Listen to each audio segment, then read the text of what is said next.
So today we'll be talking about combining like terms and three things that you guys have to understand before the lesson. Not necessarily understand, but be aware of are the presence of coefficients, of variables, and exponents. There are three different things that we're going to see throughout this little class. And they are the most important things that you have to notice when you're combining like terms. Because for you to combine a like term, you need to have the same variables, or not have a variable as the example of the 8 here. And if it has an exponent, you have to add it or subtract it to another number with an exponent. The coefficient is a number that comes before, such as 4, 3, and 8. And that is the algebraic number that you'll be adding. For example, if you had an 8 and then you added plus a 7, you would add these two, just the coefficients. Before I debunk the less algebraic expression, I want to give a more visual idea of what is going on in case you don't really understand the concept itself. And so about this idea of marbles, they look a little off edge, but imagine that you have 4 different types of marble. You have a black marble. It does not have stripes. You have a black marble with stripes. You have a red marble without stripes, and you have a red marble with stripes. And we'll call this B, BS, R, RS. And when you plot out your algebraic expression, meaning how many of each you have, you'll be able to see the amount, and also you'll be able to add how much you have and how much you'll have in the end. For example, imagine you have 4 black marbles. You have plus 3 black striped marbles. You also have 2 red marbles, and you have 5 red striped marbles. They all have different variables to them. This one has B, this one has BS, this one has R, this one has RS. The reason why I'm pointing this out is even though this is B and this has B, or this has S and this has S, they cannot be added. You need to have every single variable or exponent in them the same. Not talking about the coefficients, I'm not talking about 4, 3, 2, 5. That's the number you'll be adding in later, but I'm talking about the number that has come after. Now, let me give you an example. Imagine you have these amounts, just of black marbles, and you let your friend borrow one of your normal black marbles. You'll be subtracting 1B. And then you lose 2 of your black striped marbles. This is how it would look. Now, when you're talking about the negative sign, and we'll see this more later with one of our examples, you kind of move the whole number with the sign before it. So it's almost as if you have this coefficient coming together with its sign. So something you can do that kind of simplifies this state is you put the numbers with the same variables together. So we would start for B. What else has the variable of B? 1B minus. So you would put 4B minus 1B. Then we look at 3BS, which is a positive. You would be adding plus 3BS. And then you would have to subtract the 2BS, which is negative, so that's why you subtract. And the rest is either adding or normal subtraction of the coefficients that come before it.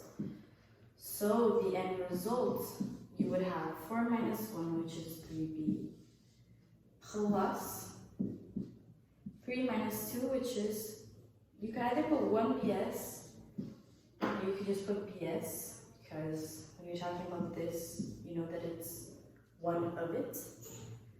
And that's just an easier way to look at it. One thing I want to talk about before going back to that example is this distribution here. So as you guys probably know, when you have a parenthesis like this, you have a number that's outside without any signs, just positive or negative. You will multiply that variable into the other numbers. And this would give you a value that's a little different than what is inside because of the variable. For example, when you have 2x, you multiply by x, you will then get 2x squared. And this one, you will have plus just the 1x. Put 1x just to make it clear.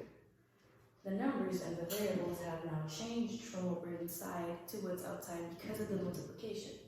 And if, for example, you were to add this to this new equation, such that there's also a 2x plus 1, you can no longer add 2x plus this number because there is an exponent.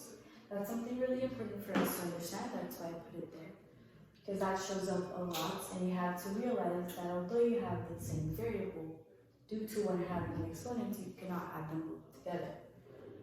This one and this one, however, since it is 1x into x without an exponent, you can add.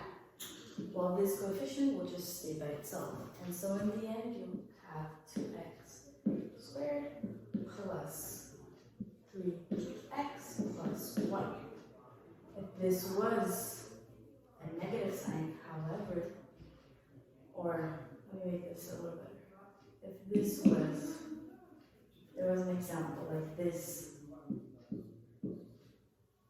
where the number you were subtracting was further away from the number you had to subtract it from, you have to go back to that idea of the x and plus as also coefficients. So this is just a huge block. And hence that would change your final answer. Now going back to the first example, it's quite a simple one, but just to make sure that you have everything is clear and makes sense. The example was that we have 4x squared plus 3x minus x squared plus 8. 4x squared, what I like to do is I like to look at this way from the beginning till the end. If you look first at 4x squared, you know there's x with an exponent of 2. So when we're looking through the whole algebraic expression, you have to look for something that looks similar. This one has an x, but it doesn't have an exponent. Oh, this one has an exponent. However, has a negative sign, which means the whole block isn't just x squared, it's negative x squared. What we can do to help us out is put that number closer to the first one. So 4x squared minus x squared, let's move this whole thing over here. And we can add the rest as there are no more like terms. So plus 3x plus 8. Again, this is just simple subtraction. 4 minus, remember there's a 1 here before a number that's just x or just y or m or any variable, you have a 1. 4 plus 1 minus 1, sorry, that is 3x squared plus 3x plus 8. Julia will bring some examples now that we can look more in detail about how to do these. She'll bring some, I think, 3 examples, one that's easy, one that's a little bit harder, and one that's a little more advanced. I hope that you guys understand the lesson. Let's start out with our first one. This, I'm going to rewrite it down here. It's 5x plus 2 plus 3x. So first thing we have to do is identify the like terms.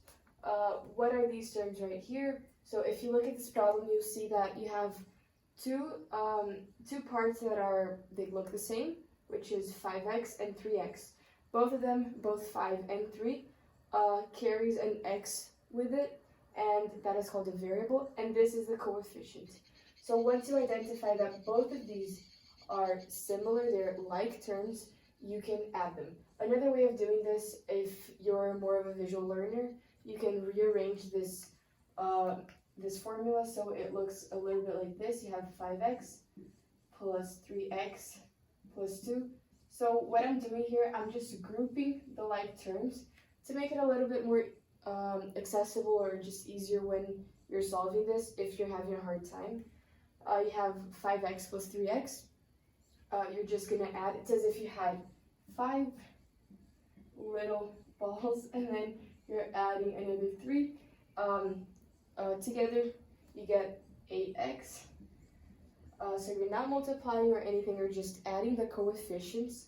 Remember, this is an important rule. If you have like terms, you're going to add the coefficients and repeat the variable 8x. And then 2 is alone, so we'll have 2 over here. Now, for the next example, I'm going to rewrite it again. Have 8x plus 3 minus 7x plus 4. So let's again identify the like terms. We have both, when we use another marker, we have both 8x and also negative 7x. A common source of error here is the fact that you have a negative. You have to identify that the negative is also part of the number. This is a negative 7x and not plainly 7x. So if in the case that you're rearranging this, it would look something like this, 8x minus 7x. Remember to bring this minus over here. This can, if you don't do that, it'll mess up your equation. And then on the other side, we have these like terms, which are plus 3 and plus 4, because they're both addition, they're both positive numbers. It would be the same as doing 3 plus 4. So let's just rewrite this here. And now that you have your little groups, which is this group and this group, this group, you can finally add. Again, adding numbers with variables, just identify the coefficients and follow order of operations. In this case, it's 8x minus 7x. That's the same thing as 8 minus 7, which is 1x. In textbooks, you're not usually going to find 1x, you're just going to find plainly x, because again, x times 1, it's just x, and plus 3 plus 4, that'll just give you 7. So, okay, now for the last problem, this was a little bit more complicated. So again, we have the whole key to getting this is make sure you're attentive to details. So this one, because it's really big, it might be a little scary. But if you're careful, you're going to be able to figure it out. So plus 2y plus 3, right? So let's identify the like terms. First thing I see is this negative 1 here, a little displaced. We can recognize it as with a blue marker. And then if you walk all the way here, you'll find plus 3. Again, a number without a variable. Both of these are like terms because they are just plainly numbers. They don't have any variables attached to them. Okay, now next thing I see is the 9x. We can highlight that over here. It's a plus 9x. However, again, we have a negative 7x. We can also identify it here. And lastly, you have a plus 2y, and again, a plus 2y. So let's do this. So one thing that's important to understand is that this variable x is different from variable y. If you have plus 9x and plus 2y, you can't add those together. You can only add like terms. This is the key. Okay. So now let's group everything together. You have minus 1 plus 3, and that'll just give us 2, right? Yeah. And the next thing you have is a plus 9x, carry the negative 7x, that'll give us a plus 2x, and finally you have a plus 2y, 2 plus 2 is equal to 4. Don't forget the variable. This is your final equation. Let me just write this here. Yes. Thank you.